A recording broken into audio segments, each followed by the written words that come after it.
Quem combate monstros deve cuidar para não se tornar um deles. E se olhar por muito tempo para um abismo, o abismo também olhará para dentro de você. Friedrich Nietzsche. Nem sempre é fácil dar nome ao que paralisa. Às vezes, o medo se disfarça de prudência, de bom senso, até de sabedoria. Ele se insinua nos silêncios, nas pausas antes de dizer sim, nas desculpas perfeitas para adiar o que pulsa. Mas o medo não é apenas uma emoção. É uma distorção filosófica da realidade. Um ruído que cresce dentro da mente cada vez que você acredita que a vida deveria ser mais fácil, mais justa, mais segura do que é. Nietzsche nunca viu o medo como fraqueza. Ele enxergava ali uma chance, uma fresta de luz num terreno caótico. Para ele, o medo é um convite à transvaloração, olhar para aquilo que assusta e transformar a ameaça em afirmação. Não como quem nega o perigo, mas como quem escolhe caminhar com ele. Porque viver de verdade é aceitar que nada está sob controle. E mesmo assim, dizer sim. O que acontece quando você encara o medo sem usar a palavra covardia? O que surge quando você tira dele o peso moral e o observa apenas como mais uma força da existência? O medo como movimento. O medo como impulso. O medo como revelação. Este vídeo é um mergulho breve, mas radical. Não te promete eliminar o medo. Isso seria superficial. Mas promete algo mais poderoso. Te entregar consciência. A consciência de que o medo pode ser parte da sua força e não sua sentença. Em 5 minutos, talvez você não mude tudo, mas pode começar a ver o medo com outros olhos. Olhos que não pedem permissão ao mundo para agir. Olhos que dizem, eu sei que você está aqui, e mesmo assim, eu continuo. A maioria de nós foi educada para acreditar que a vida deveria fazer sentido, que no final das contas, tudo se encaixaria, que haveria alguma lógica que justificaria a dor. Mas Nietzsche nos alerta. Esse desejo de sentido pode ser, muitas vezes, uma recusa profunda da própria natureza da existência, que é trágica, incerta, indomável. O medo nasce da expectativa de controle, da ilusão de que algo deu errado porque não saiu como o planejado. Mas e se nada estivesse fora do previsto? E se o caos fosse parte do próprio fluxo? A verdade é que sentimos medo porque não aceitamos que a vida é, essencialmente, insegura, imprevisível, potente e perigosa ao mesmo tempo. Nietzsche enxergava o medo como uma resistência, não à dor em si, mas ao reconhecimento de que a dor faz parte do pacote. O medo surge quando a mente grita, isso não deveria estar acontecendo comigo. Mas quem disse que não deveria? Quem foi que prometeu segurança, previsibilidade, estabilidade emocional como regra? A dor mais profunda não vem do que acontece, mas da ideia de que isso não poderia acontecer. Essa negação silenciosa da realidade trágica é o solo fértil do medo. Quando você entende que viver inclui a falha, a perda, o imprevisto, algo se desfaz por dentro. Não é que o medo vá embora, mas ele muda de lugar. Ele para de ser um monstro oculto e se torna um companheiro visível. Algo que pode ser olhado nos olhos. Aceitar o trágico é, paradoxalmente, o início da liberdade. Porque quando você para de lutar contra o que é, sobra energia para lidar com o que vem. E isso muda tudo. Nietzsche não queria que você apenas aceitasse a vida. Ele queria que você a amasse. Cada parte dela, inclusive os pedaços que doem, que assustam, que parecem injustos. Amor fati, amor ao destino, é mais do que uma ideia bonita. É uma prática radical, um sim profundo àquilo que o mundo costuma chamar de erro, falha, tragédia. Mas atenção, amor fati não é resignação, não é baixar a cabeça, é o oposto. É levantar a cabeça e olhar nos olhos do que te amedronta, com a firmeza de quem diz, você também faz parte do caminho. Porque quando você para de resistir ao que acontece, o medo deixa de ser ameaça e vira passagem. A neurociência confirma o que Nietzsche já intuía. Quando aceitamos algo com presença e lucidez, a amígdala, centro cerebral do medo, reduz sua atividade.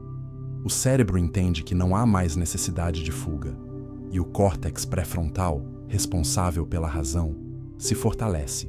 Ou seja, aceitar é, neurologicamente, um gesto de força, um reset interno. Quando você abraça o que teme, algo se dissolve. O medo não desaparece, mas perde o controle sobre você. Ele para de comandar seus gestos e passa a ser uma sombra, visível, mas sem domínio, porque agora você o transformou. Você não o combateu, você o acolheu. Amar o que acontece, inclusive o que fere, é uma forma de transcendência prática. É um sim que abre espaço para agir, mesmo sem garantias. É a liberdade de continuar, mesmo sem certeza. É o amor à vida em sua totalidade, inclusive o medo, inclusive o não saber, inclusive tudo. É comum acreditar que só devemos agir quando a coragem chegar, como se fosse preciso esperar por um estado ideal, por um momento em que o corpo não treme, o coração não acelera e a mente não duvida. Mas Nietzsche rompe com essa lógica. Ele afirma, com crueza e lucidez, é o ato que produz a coragem, não o contrário. Esperar não é prudência. Muitas vezes é medo disfarçado de cautela.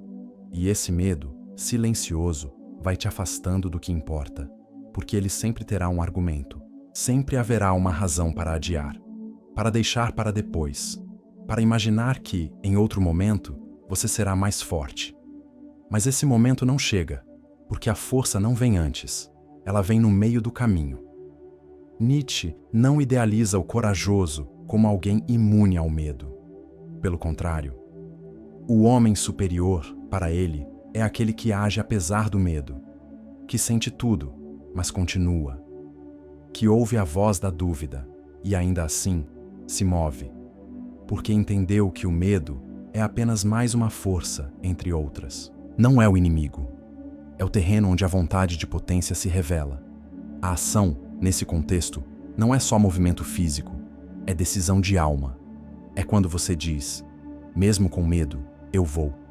E, ao ir, algo muda. O medo se transforma em trilha, em sinal, em parte do caminho. E você percebe que estava esperando por uma coragem que só existiria depois da sua escolha, nunca antes. Agir com medo é mais transformador do que esperar por coragem, porque mostra que você não precisa ser invulnerável para ser verdadeiro, que a força não está na ausência de medo, mas na sua travessia. Chega um momento em que refletir já não basta. É preciso descer da mente para o corpo, sentir o medo sem fugir, olhá-lo sem adornos. E para isso, Nietzsche nos inspira a um gesto simples, mas profundo, o sim radical. Um sim que não depende de otimismo, que não espera garantias, que nasce da aceitação plena da realidade como ela é. A prática começa com um ato de honestidade. Nomeie seu medo. Diga o que realmente te apavora, mas diga sem floreios, sem suavizar, sem metáforas. Diga com as palavras mais cruas possíveis, como quem se despe diante do abismo e diz, eu vejo você. Depois, responda a uma pergunta essencial. E se isso realmente acontecer? O que em mim ainda sobreviveria? O que ainda me restaria? E você verá que, mesmo diante do pior cenário, há algo em você que permanece. Uma centelha que não se apaga, um núcleo que resiste. Por fim, repita internamente, como um ritual íntimo. E mesmo assim, eu digo sim. Sim ao medo. Sim à perda. Sim à vida com tudo o que ela contém. Não como quem se rende, mas como quem decide. Como quem assume a responsabilidade de viver com inteireza. Esse sim radical não é um grito. É um sussurro firme. Um gesto silencioso que dissolve a luta interna. Que te reconcilia com o real. Que te devolve a autonomia emocional. Porque a partir desse sim, o medo deixa de ser obstáculo e se torna portal. Uma porta que você não precisa mais temer, porque já aceitou atravessar. Nietzsche, com sua visão fulminante da existência, dizia que o relâmpago não ilumina por bondade. Ele ilumina porque essa é sua natureza. Ele rasga o céu, rompe o escuro, e por um segundo revela tudo aquilo que antes estava escondido. O medo é exatamente assim. O medo não vem para confortar, ele vem para expor, para iluminar o que você tenta não ver. Aquilo que você esconde de si mesmo. Os desejos não assumidos, as verdades não ditas, os limites que você evita cruzar. O medo, quando explode dentro de você, mostra, em um clarão doloroso, a paisagem real da sua alma. E por isso ele é precioso. Porque aquilo que você vê sob o efeito do medo não pode mais ser invisível. Depois do relâmpago, você não volta ao escuro da mesma forma. Você muda. Mesmo que não queira. Mesmo que tente esquecer.